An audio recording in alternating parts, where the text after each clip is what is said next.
Hello and welcome to an Elden Ring build guide. In this video I will be showing you the Blacksteel Twinblade, and I will be showing you a build that essentially can let you deal with any enemy in the game, and you don't have to be very good at the game in order to do so.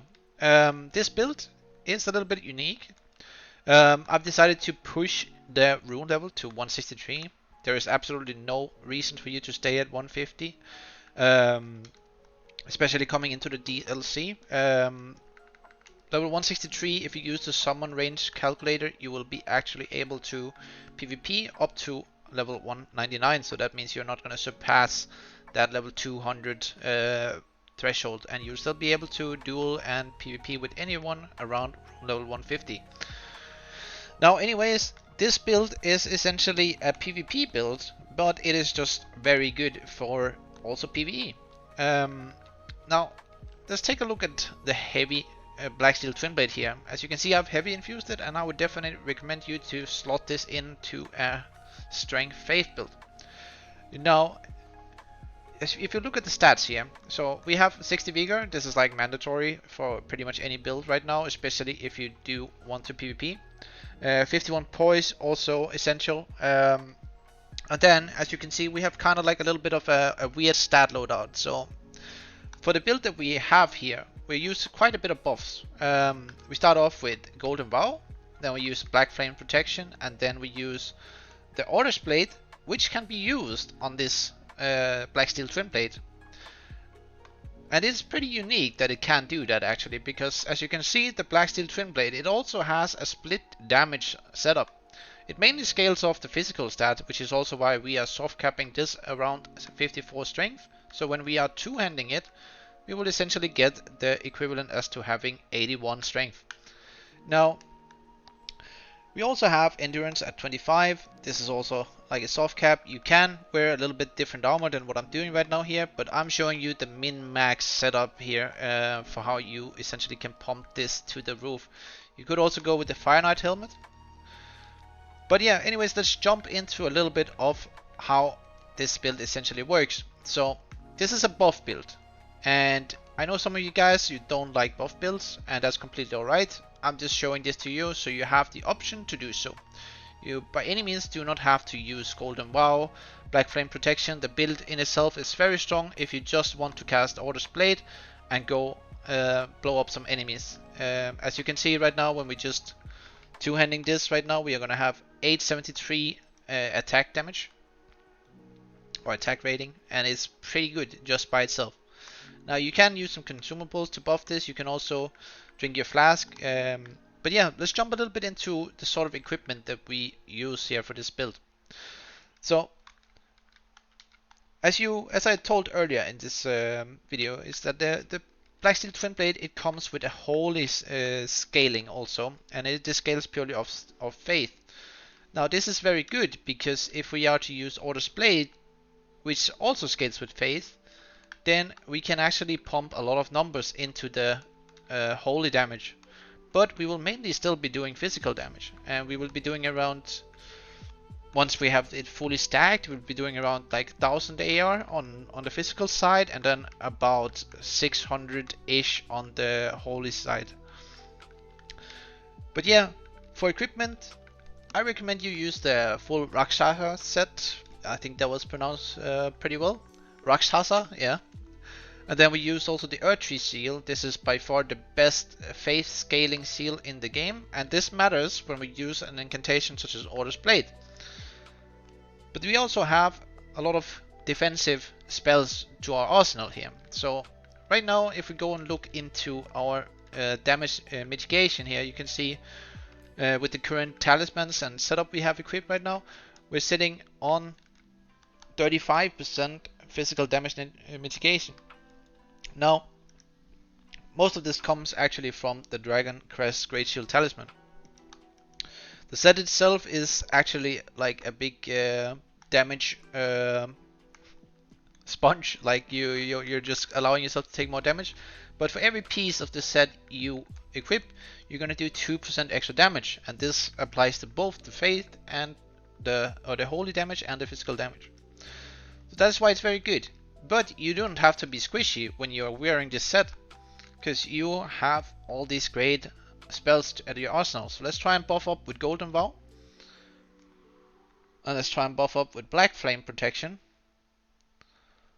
Right now, you can see we're actually buffing this all the way up to 62. You can also cast an incantation such as Bestial Vitality to give us some passive HP regen.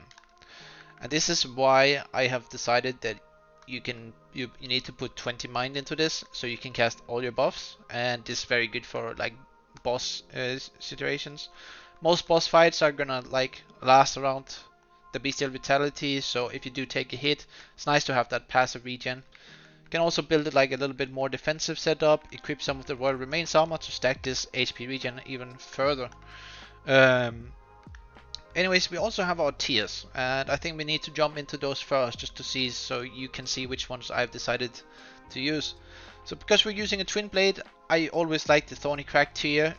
We do so many nice attacks in a row. The running R2 is crazy good. It hits 3 times, and you can basically spam this on bosses. Like, just need to be a little bit good with getting like the right running speed, and this will do like the most damage out of any combo that you do if you just like want to get in a hit here and there in between.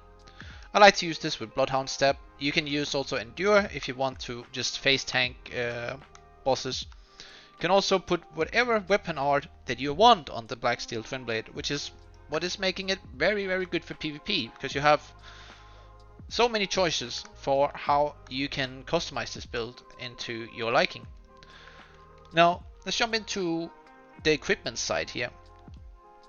So, for talismans, I have chosen the Dragoncrest Great Sheet Talisman. This is definitely like a must-have when you're using Rakshasa set. And then I've also chosen the Rotten Wing Sword insignia.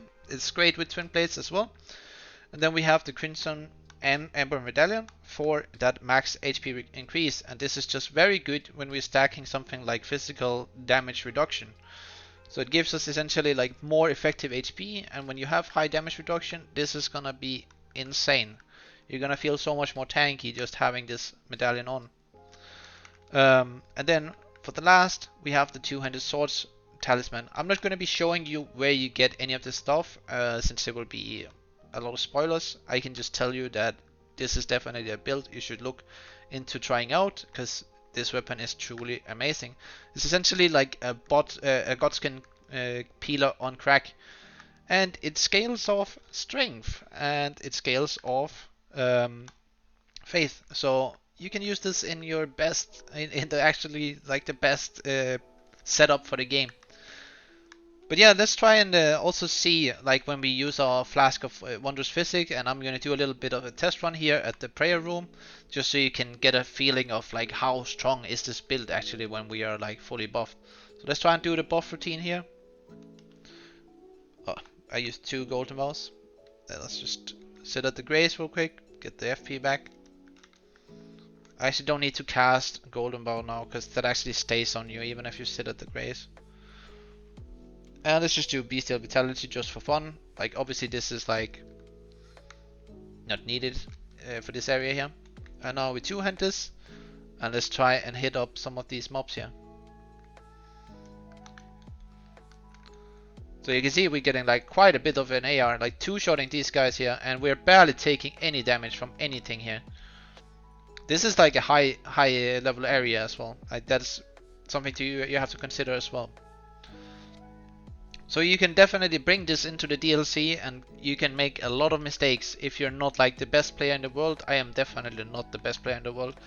I'm so rusty. I'm definitely what you would call a boomer to this game, but I've just basically just made this build so you can also have a lot of fun, and you don't have to be a shield user in order to be tanky in this game. You can, even with the worst physical damage reduction set in the game, you can be very tanky.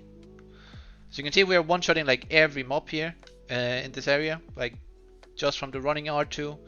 And yeah, like if you want to take a more aggressive like Ash of War, that is definitely also something I can recommend. The only reason I'm using Bloodhound Step is just because I've been struggling a little bit with some with some bosses in the DLC being hit with too many spells, and I feel like the Bloodhound Step is like essentially what makes me able to dodge some iframes that I normally would not be able to. It covers quite a lot of distance and it's definitely very good. And compared to Endure, where you're just basically spamming L2 and then attacking, I feel like this like gives a more smooth gameplay. It makes it feel like a little bit like you're playing Bloodborne or something like that. So yeah, this is essentially like the build, and I just want to show you before we end the video here exactly how good the fully buffed weapon is here, so you can see the AR. Now this is obviously something we're gonna have to be a little bit precise with when we're testing it. So first, I start drinking our Flask of Wonders, and then we take the Golden Bowl. Like these buffs, they last a long time. You don't have to worry about them running out when you're fighting the boss. Only if you're being too passive and the fight is taking more than 1.5 minutes, then that is essentially where you will be running out of your buffs. But with this build, you should definitely be able to beforehand seal the deal. Okay, we're just gonna do some continuous attacks here. Okay, let's just see here. 1695 attack rating. Let's see if we can get it higher. I think it's possible. Nah, that was not higher. But yeah, definitely like the Twinblades, they're so good with this consecutive attack from running into Swordsman insignia. If you want more damage, I can also show you like how you could definitely fully optimize this. So if you want to trade off some damage mitigation, like not everyone wants to be super tanky, what I would do is I would swap out this with the Sacred Talisman, and then I would put Millicents here. Another option you can do if you like to use offensive Ash of Wars, so you can also use the Shard of Alexander. But yeah, the Rakshasa set is definitely like something that I would be using like 100% of the time with this build. Especially because the set comes with 51 poise resistance, so you're not gonna be like staggered all the time from using this set. It's basically like what the melee classes have been missing this armor set here, and it looks absolutely wonderful. But yeah, I hope you guys enjoyed this video here, and let me know in the comments if you tried it out, how it worked for you. For me, this has turned the game into kind of like easy mode. Yeah, I spent a lot of hours putting this build together, so definitely appreciate any kind of support here. Anyways, thank you for watching, and I wish you all a pleasant day. Bye bye.